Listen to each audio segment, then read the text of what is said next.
I spent almost all of my money buying analog gear. At this moment, I have more EQs, compressors, preamps and whatevers than I can actually fit in my studio. It's now 2026 and with all the development going on, I'm really starting to wonder if this all still makes sense.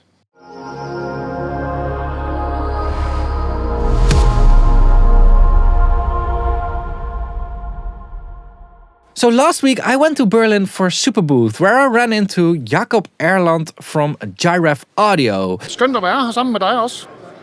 I don't know what that means. And Jacob is one of the most respected analog circuit designers in the industry. And I just had to ask him one very simple question. In your opinion, why does analog still matter and what does it make analog sound better? There's a question that you can make flame wars on the internet about. Let's do it! It's not about difference in sound quality. It's about difference in sonic results. I still honestly think that analog has advantage in sound, but it's so tiny. I think if I should estimate, it's like in the 2% range. And yes, there will be engineers who can make benefit from that, real sonic benefit. But the vast majority of engineers, they could work as well as on digital as they could on analog if it was about the sonic quality of the processing alone. Okay, so think about this. One of the most respected analog circuit designers in the industry, a guy whose entire career revolves around analog hardware, is just telling us that the difference in sound is not an important part anymore.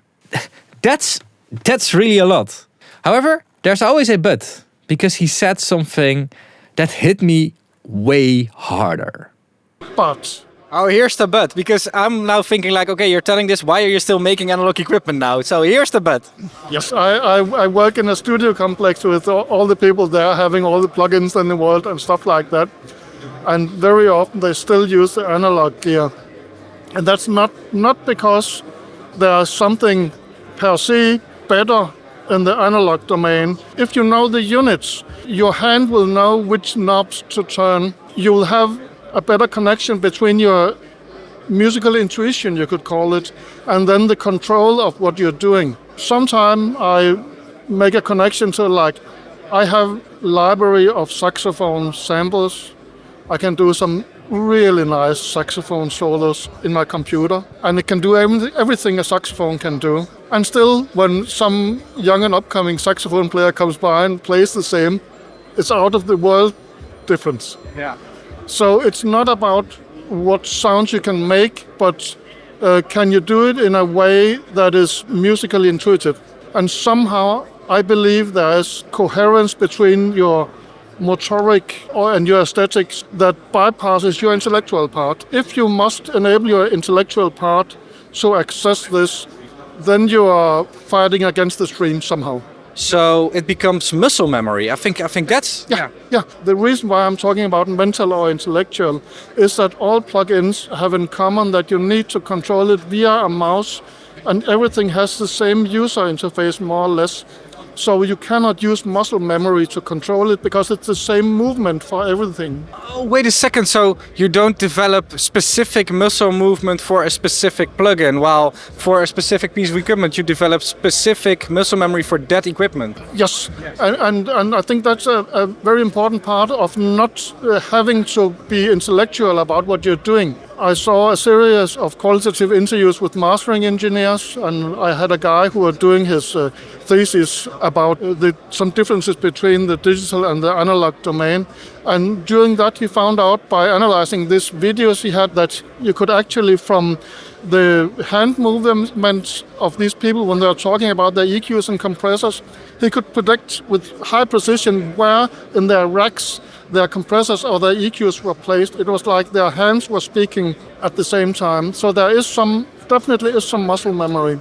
And that is bypassed or void when you're running the plugins. The hardware also gives you a set of limitations. It's like it has its border conditions where you can't go above these. And this set of limitations tends to be stricter in analog domain than in digital domain, which also means that when you're thinking about what you can do, you will think about something that is somehow bound in reality, what is possible in the real world, which again it will ask for some kind of intuition from you about what would be decent to do. It's like in digital you can take anything, you can do anything, which also means that it's not necessarily valid what you do. Thinking about this, when I work in my DAW, it almost feels like I'm writing a program, while when working analog, it feels to me as if I'm painting. Yeah, but that's exactly it. Painting is about letting your hand do its work,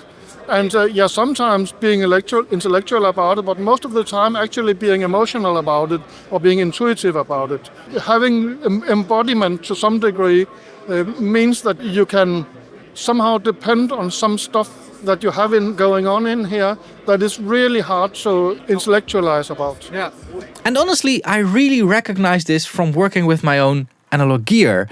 I really have that muscle memory, and I'm actually getting quite confused when I swap equipment around in my desk or in my racks. And when working with analog gear, I'm usually listening more and feeling more, and I'm also quicker in reacting towards certain things. And that's probably not because analog gear sounds better, but because I have a different way of interacting with the sound. And this actually made me think, because if workflow now starts to matter more than the sound, because the sound is the same, controllers like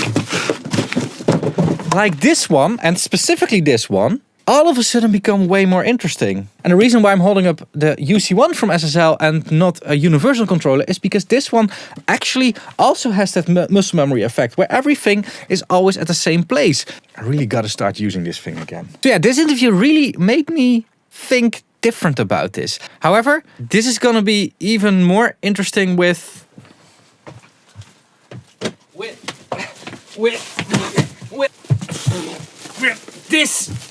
this thing that I'm about to review, which is actually the opposite of what we've just learned. This review is coming in about a month, so stay tuned for that. And for now, I want to thank you all a lot for watching. I'm not being sponsored by anyone. My channel is independent. Support links are in the description down below.